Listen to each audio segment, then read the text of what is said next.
Hello vinyl community, this is Sean and I'm coming at you with another video. This is my video that's going to be my second vinyl haul video that I've made. This is for March and April. This will not include any record store day releases. This is just albums I've accumulated over the last 6 weeks or so. Don't have any record store day purchases. I have some of my want lists from this year, but I can get those later this year. I have enough as it stands with this pile. All these records are from the auction site Whatnot, and I think I'll delete the app after this. I just spent too much money on that app, but anyway. So all of these records are between $5 and $10. I just bolstered my collection with titles that I want and desire for a cheap price. There's nothing wrong with that. So I do have one Grail that was around $28. That a personal Grail for me, which is I'll show first, and that's the Cowboy Junkies, and it's the one that's most collected on Discogs. It's the Trinity Sessions, their second album by the Cowboy Junkies, and they have 16 in total. This is my second album in my collection for Cowboy Junkies. They're a Canadian band considered to be alternative country or folk rock, or both, which they are both. And this one in particular has a lot of steel guitar, and so a lot of Western themes on this one, which is nice. This was recorded in a church in Toronto. It's the Holy Trinity Church in Toronto. They did some heavy negotiations to get that done, I understand, but they got it done. It was recorded, a lot of people say recorded in one day. Not entirely true. From what I read, they came back and recorded an additional song. So it wasn't just one day, although it does say in the sleeve notes that the recording was not mixed, overdubbed, or edited in any way. It's just raw Cowboy Junkies. And the band was formed in 1985 by Alan Anton, the bassist, and it includes 3 siblings. It's Margo Timmins, the lead singer, the great lead singer, and it also has Peter Timmins, the drummer, and Michael Timmins, the songwriter and the guitarist. Jeff Bird is also a session player from this album up until the last album they had, which is again 16. So he should be part of the band, really, but not official part of the band. That's Jeff Bird. Alan Anton and Michael Timmins are lifelong friends since kindergarten. They formed their first band in 1979, influenced by post-punk acts such as Sushi and the Banshees, Joy Division. So I guess on the earlier bands, they were definitely different than the Cowboy Junkies, which is nowhere near post-punk, but equally great as it is with their genre that they're in, alternative country and folk rock.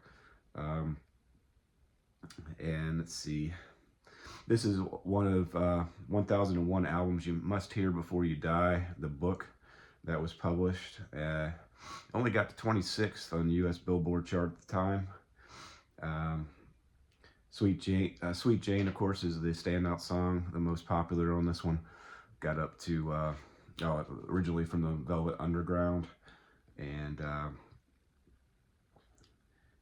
this album covers original material, covers of folk rock and country, which I haven't figured out what the songs are the original material yet. I'll do more research on that, I suppose. And in 2007, they went back to the same church with Natalie Merchant, which is one of my favorite artists, and Vic Chestnut. I think he's from Athens, Georgia, and also Ryan Adams. They also sang on the 2000 version, the Trinity Sessions, which goes for a pretty penny on vinyl, over $100 on vinyl, and you can get the CD for around $20. So I added that to my want list. Just discovered that they remade it during that year. I didn't know that until recently. So this one was inspired on their first album. They took a tour of the South. The first album was called um, um, Whites Off Now. It was their first album.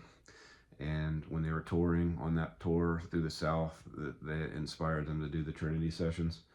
Um, they paid a security guard $25 to stay 2 extra hours to allow them to record another song on this one. Uh, Misguided Angel was the song, and they did it in a single take. But that's Cowboy Junkies, and again, my grail for the stack here that I'm going to show. And by the way, I thought it was an OG when I got it on the auction site, but I think it was made in the same year as the old OG, but this is a reissue. But it's got the cool RCA label, the red RCA label, which looks nice. And again, the vinyl is excellent. Okay, and so for the Whatnot, the same seller said the album was VG, I believe, when they were, but I just wanted a copy of Steve Miller, so I took a chance, maybe thinking it would be better than the VG, and I think it's a VG Plus actually. When I play it, there's no issues whatsoever. So I'm happy to have my first Steve Miller Band album, and this is Book of Dreams. This is 1977 blues rock, classic rock. Second most collected on Discogs behind Fly Like an Eagle. It's their 10th studio album.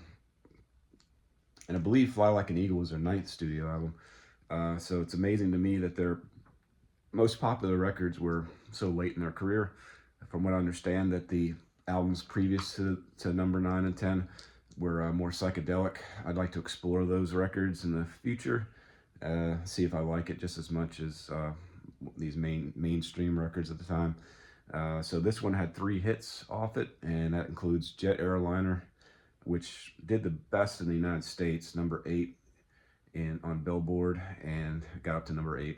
Number 3 in Canada, so it did the best in Canada also. So Jet Airliner was the most popular song from this one, most successful song, that is. And then Jungle Love, also number 23 on Billboard, number 18 on the Canada charts. And then my favorite song on the album, I think, is Swingtown. I don't know what the difference between Hot 100 US and Billboard is, but I guess there's a difference. There's also like some other sort of chart that it said it made it to number 13. But like a heat seeker chart or something like that. And then 13 in Canada, it got up to the Swingtown. Again, my favorite album song off this so far. I only listened to it once, so I got to absorb the whole record, but glad to have this one in my collection as the first Steve Miller Band record. And they were inducted into the he was inducted into the Hall of Fame in 2016. He's now 80 years old. And Steve Miller Band, Book of Dreams. Okay, so the next one I'm going to show was also right around between, I think it was like $8. I got a new copy of John Wesley Harding. In my first video, in my vinyl introduction, for some reason I spent a great amount of time in the scratch and dent section of my record collection. I really don't know why I did that, but anyway, I said I need a new copy of this. So this is actually the old thing I had in my collection, and the vinyl was tore up to crap, not playable. So I got the new record I got like 2 or 3 weeks ago. The vinyl is excellent, so I put it in the old cover because the cover I got with the record was worse than this, and this isn't very pretty either. But the vinyl plays great, and that's what's most important. So this is his 8th studio album, 11th most collected on Discogs. He's got 40 studio albums. This is my 28th record, but one's the greatest hits. I think greatest hits 2. So I've got 13 more to go before I have his complete studio albums. Is Dylan's return to semi-acoustic instrumentation and folk-influenced songwriting, recorded at the same time as the Basement Tapes with the band. and got to number 2 in the US charts, number 1 in the UK charts. It's ranked as according to Rolling Stone, 337th best album of all time, and that is in the 2020 list, or issuance of that list. It's named after the Texas outlaw John Wesley Hardin. So for some reason they put a G in the end of the name. It's supposed to be John Wesley Hardin. And so the cover art, or the cover picture, is Dylan flanked by Luxman and Purna Das. They're 2 Bengali Bulls Indian musicians. I guess in the India region, Bengali region, very musical Indian area. And then the guy right here, this guy just standing there, is just a regular Joe Bag of Donuts. His name is Charlie Joy, and he is a local stones mason and a carpenter. So again, that's John Wesley Hardin, Bob Dylan.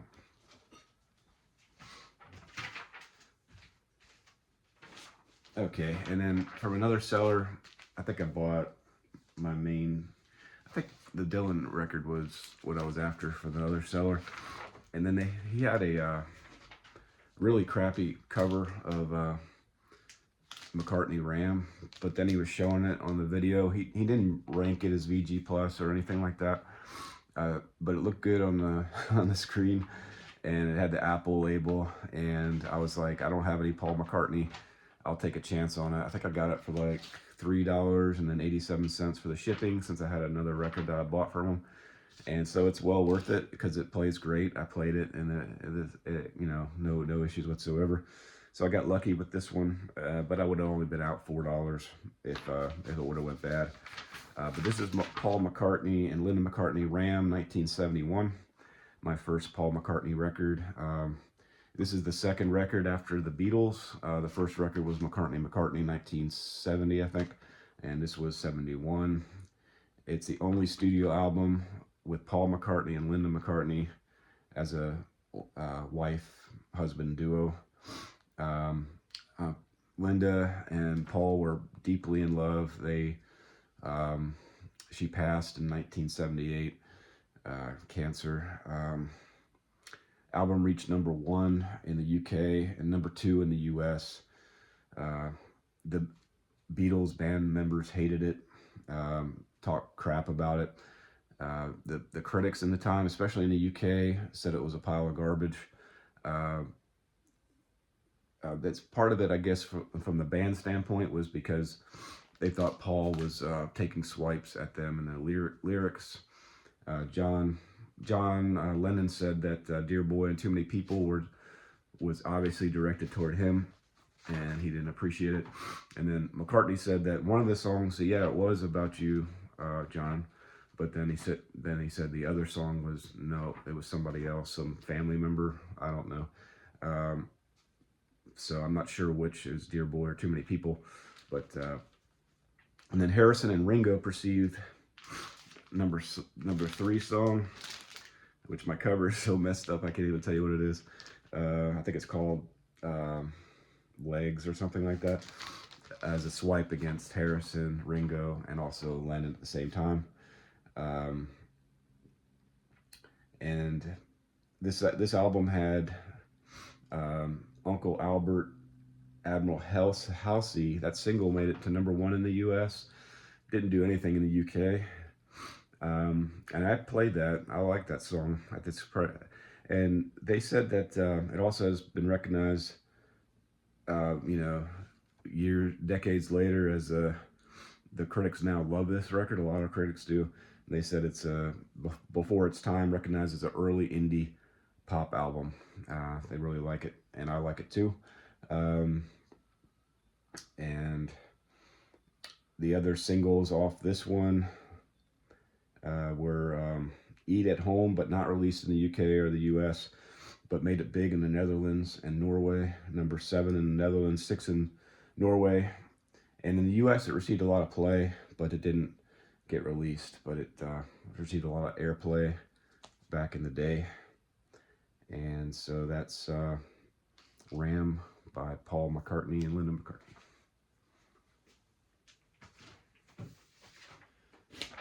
Okay, and now I'm going to go into my 80s alternative synth pop mode with these next three records. I'm going to try to speed it up. It's kind of going kind of long. Squeeze, Argy Bargy. This one is my third Squeeze album, made in 1980. New wave, pop rock, power punk from England. 15 studio albums by Squeeze. This one is their third. Number 3, most collected on Discogs behind singles compilation and the East Side Story. Founded by Glenn Tilbrook, Chris Dilford, Jules Holland, and Paul Gunn. This is Argy Bargy is a weird name for a title. Apparently it's some sort of slang that only UKians understand. But I guess it means a vigorous discussion or dispute.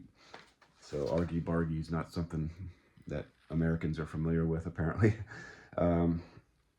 This one has If I Don't Love You, released as a single in the States. It received heavy airplay despite failing to chart. It wasn't released in the UK, but you know, it got heavy airplay. But back in that point of time in the 80s, this was nowhere near mainstream. You know, it was a niche kind of, and one that I loved growing up. Got in that niche where it wasn't mainstream until the late 80s, where my music taste really 88, 89 is where it exploded into being popular. But during the mid 80s or early 80s, this kind of stuff was, you had to seek it out. But anyway, Pulling Muscles from the Shell is the obvious best song to me anyway. Not obvious, I like the whole album, but my favorite song on it.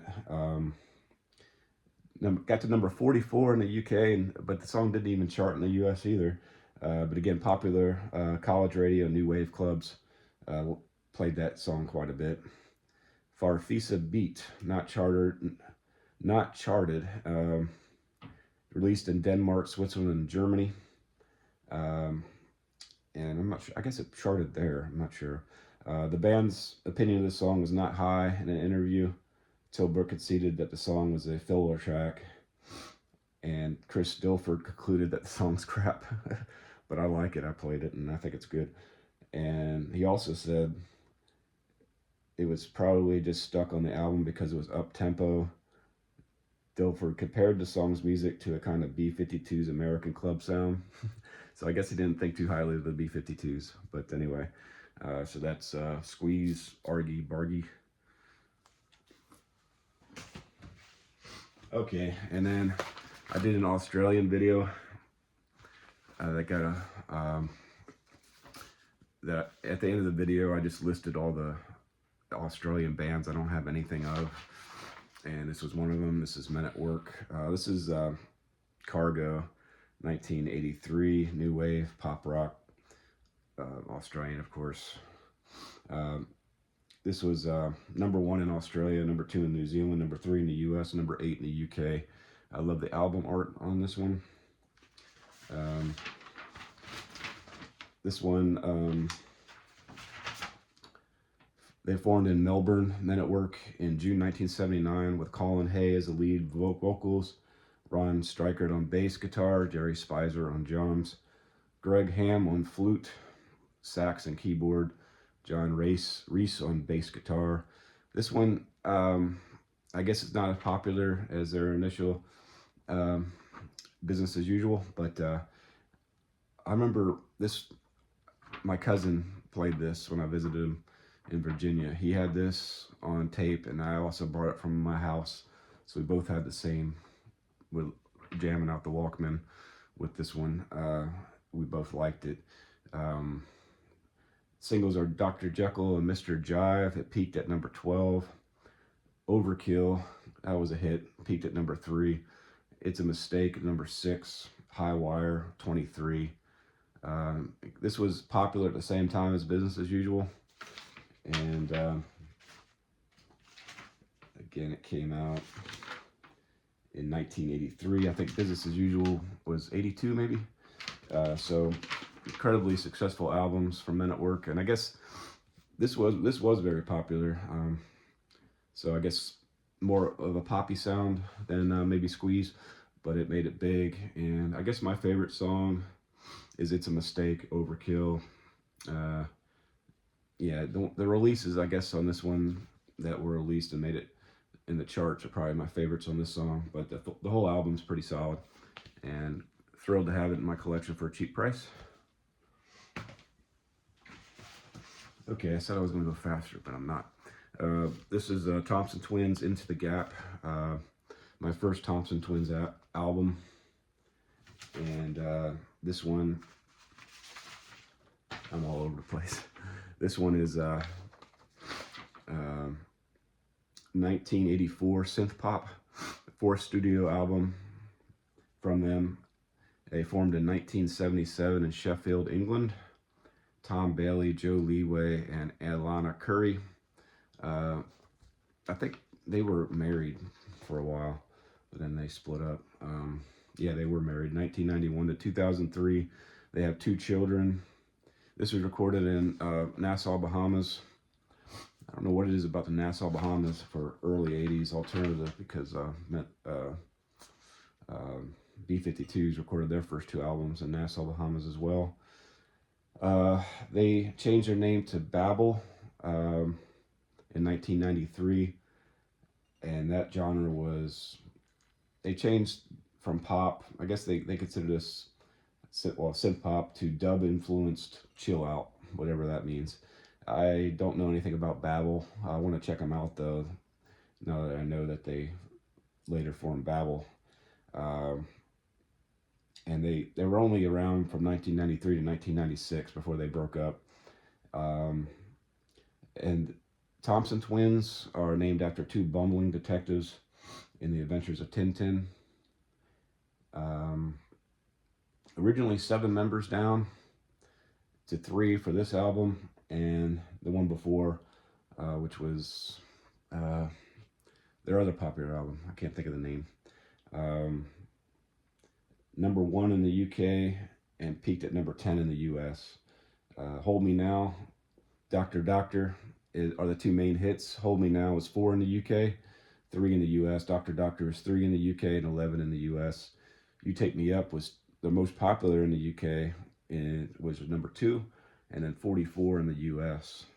Sister of Mercy is 11 in the UK, and then wasn't released in the US, or didn't make it in the US. And then The Gap, released in the US but not the UK. It only made it to number 69. But I love this album. I think it's solid all around. Good 80s synth pop, and it's a Thompson Twins, Into the Gap.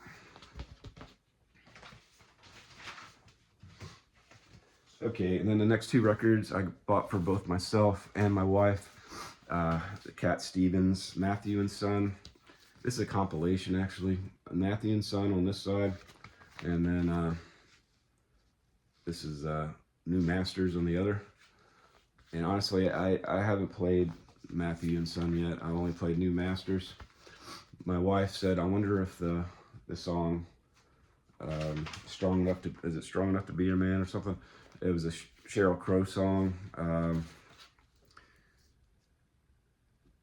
No, the first cut is the deepest. She was wondering if that was originally a Cat Stevens song, because she knew it from Sheryl Crow. Now we have a Cat Stevens record, T for Tillerman, and that's one of my wife's favorites, and I love it too. And so this is our second and third, actually, since there's 2 records. This is our second and third Cat Stevens record. And folk rock, pop rock. Again, this is on Darum Records, sub-label of Decca. You know, Cat Stevens is British. Rock and Roll Hall of Fame in 2014. This Matthew and Son is his debut album. Of course, there's Converted to Islam in 77, and then he title song reached number 2 in the UK. Album peaked at number 7 in the UK. New Masters was a flop. failed to chart in the United Kingdom. It's now notable for the first cut as the deepest, because not only Sheryl Crow remade it, but other musicians made that one. So Rod Stewart also made that song. And he said that years later, growing resentment of producer Mike Hurst attempts to recreate the style of his debut album with heavy-handed orchestration and overproduction on this new masters. Okay, so I'm getting down to the end here. Elton John, Single Man. This is my sixth Elton John record. This is 1978. Singles are Part-Time Love, made it to 22 in the US and 15 in the UK. Song for Guy made it 4 in the UK, 110 in the US, so that one didn't make it. 37 in adult contemporary, but that is basically an instrumental. The photo of the front cover, I thought it might be his mansion, since he's such a big shot, but no, it's part of Windsor Great Park in Berkshire, and in the gatefold he's rocking into a nice Jaguar there. That's super cool. And that's a Jaguar XK140 for all you car lovers. It Ain't Gonna Be Easy is my favorite song in this one. It's like 8 minutes, and it's the end of side 1. So to me, it's just the best song on this one. But that Georgia is on here. That I'm surprised that one wasn't released as well. But great album, very good album from Elton John. May not be ranking among his best ones, but I think it's solid from him, Elton John.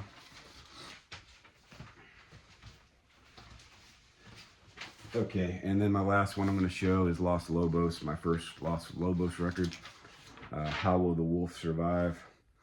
1984 blues rock, their second studio album.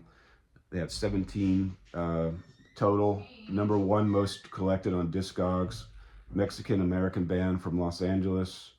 In 2015, they were nominated for introduction into the Rock and Roll Hall of Fame. Number 30 best albums of the 80s. The Rolling Stones, 1989 version. In 2020, 431 Rolling Stone of all time, was 461 in 2003. So I guess it actually went up the charts from the older list to the newer one. David Hidalgo is the main vocalist, and he's also a great guitarist. Co-founder was Francisco Gonzalez. He passed in 2022 due to cancer. 3 releases on this one: Let's Say Goodnight, Don't Worry Baby, and the title track. Only the title track peaked at 78, and it's so it wasn't popular in the day as far as the charts go. Peak of the popularity 87 and 88 with singles Come On Let's Go and La Bamba. That's the band about Los Lobos. So this one was made 4 years prior. And I put a bunch of Los Lobos records on my want list, basically because of Mazzy. Mazzy talks about these guys all the time, and so I listen to it and I enjoy it. I think it's great. There's one Spanish-speaking song, and the rest are spoken in English, and that's Los Lobos, How Will the Wolf Survive? And then with the Thompson Twins record, I also they threw this one in for free. It's the 12-inch of Lay Your Hands on Me,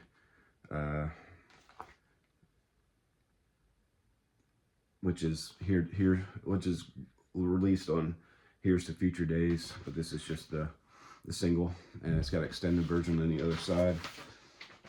And then my dud, the Supertramp. I can't add this to my collection because it's totally torn up. And I paid $9 for it, so it wasn't exactly cheap. But that's the risk you take, I suppose, buying off whatnot. But so I can't add this one to my collection, which is a bummer. But anyway, that's the end of my video. If you watch it this far, thank you, because it's 30 minutes in length, which I wanted it to be like 15. But if you see this video and you'd like to, please like, thumbs up, subscribe, leave comments. So thank you.